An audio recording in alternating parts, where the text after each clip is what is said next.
The one thing we are absolutely sure of is that the culture of a team or an organization puts pressure on you to perpetuate what was yesterday, not what needs to be tomorrow.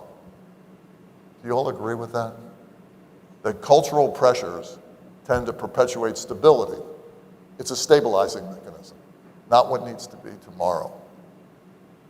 The best leaders I've seen in managing change fight that tendency. They change themselves before they expect other people to change, and they're willing to look the culture of yesterday in the eye and change themselves first. That isn't easy for a lot of reasons. Do you remember the Stanford prison experiment? Does it ring a bell with any of you? When a crazy psych researcher named Phil Zimbardo locked 21 Stanford students in the bottom of a dormitory in 1971. I might be the only one in the room that remembers 1971.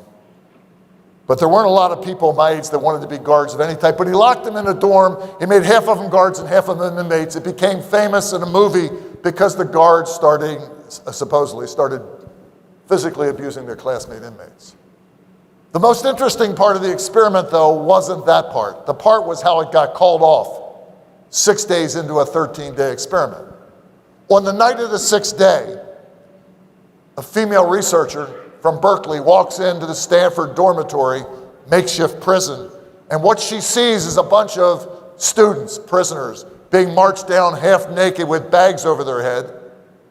And she goes looking for Zimbardo, and she finds him, and she's going, "Philip, you're abusing your kids, you're gonna go to jail."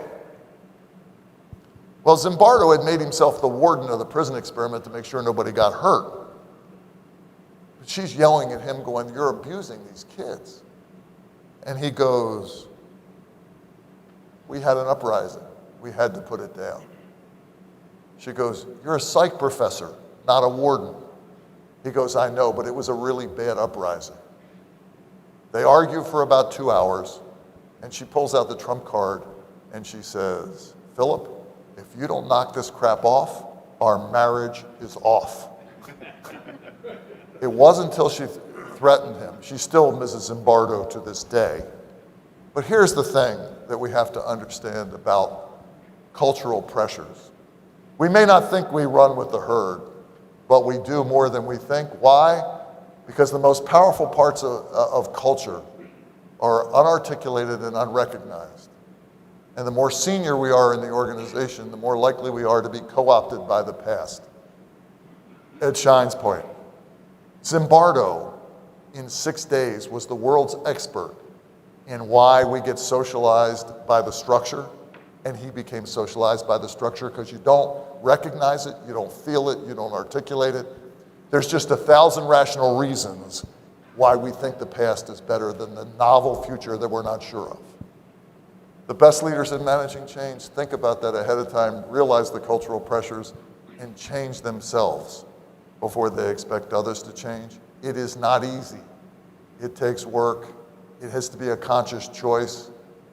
The best do it, and those who have more problems basically end up on autopilot, having 1,000 reasons why the past was better.